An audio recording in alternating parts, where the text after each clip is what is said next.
53.5 लाख करोड़ का बजट है, मामूली बजट नहीं है। नारे नहीं दिए खाली, यहाँ वास्तव में काम किया गया है। इकोनॉमी को इम्प्रूव करने के लिए रोजगार को, किसान को, मजदूर को, महिलाओं को। बरेली में रिंग रोड पूरा करने के हिसाब से उस पर काम चल रहा है, वो सब काम शुरू हो गया। साथ में ही यहाँ पर ये जो 300 बेड वाला अस्पताल है, इसको पीपीपी मॉडल पर इसको और डेवलप करके किसी न किसी संस्था को हैंडओवर करके इस पर काम होगा।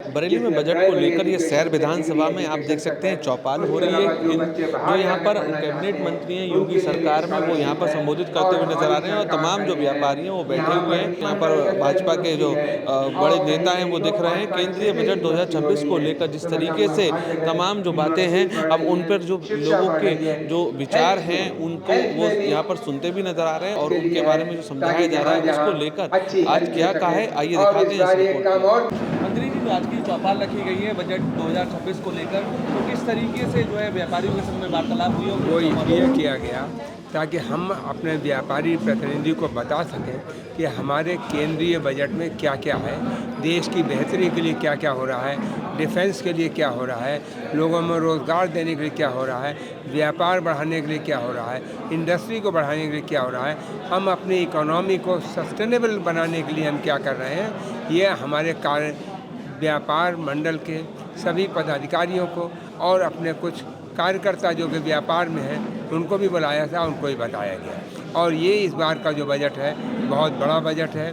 53.5 लाख करोड़ का बजट है, मामूली बजट नहीं है। और इसमें इन्होंने कोई नारे नहीं दिए खाली कि मामूली खाली नारे दिए और लोगों को, यहाँ वास्तव में काम किया गया है। इकोनॉमी को इम्प्रूव करने के लिए रोज़गार को, किसान को, मजदूर को, महिलाओं को, इनके लिए है ये। भारत सरकार का बजट सभी वर्गों के लिए, सभी क्षेत्रीयता को भी ध्यान में रखते हुए बजट की व्यवस्था है।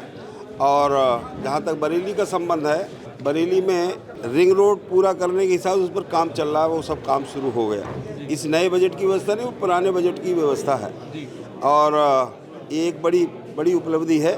साथ में ही यहाँ पर ये जो 300 बेड वाला अस्पताल है, इसको पीपीपी मॉडल पर इसको और डेवलप करके किसी न किसी संस्था को हैंडओवर करके इस पर काम होगा। बाकी ट्रामा सेंटर बनाने के हिसाब से यहाँ पर उसके लिए भी है कि स्थान कहाँ पर हो, और बड़ा एक बेटियों के लिए पढ़ाई लिखाई के लिए, बड़ी कक्षाओं पढ़ने के लिए छात्रावास की व्यवस्था, और साथ ही विश्वविद्यालयों में कुछ ना कुछ ऐसे स्किल डेवलपमेंट के हिसाब से कुछ पाठ्यक्रम शुरू किए जाएं। इस पर शिक्षा मंत्रालय की बड़ी व्यवस्था आने वाली है। इसमें क्या हो सकता है, कौन कौन से ऐसे विषय इन संस्थाओं में यहाँ पर विकसित किए जाए, ये सब यहाँ पर होने वाला है। बाकी यहाँ से कुछ फ्लाइट्स बढ़े वायु परिवहन की, उसके लिए हो गया है कुछ बातचीत, और यहाँ से रेल परिवहन का यहाँ पर व्यवस्था एक यहाँ पर बरेली के लिए इतना है कि इज्जत नगर का जो मंडल कार्यालय है, इसका नाम बदलकर लोगों को, अभी बाहर के लोगों को समझ में नहीं आता इज्जत नगर बरेली, तो इज्जत नगर क्या है उनको नहीं समझ में आता।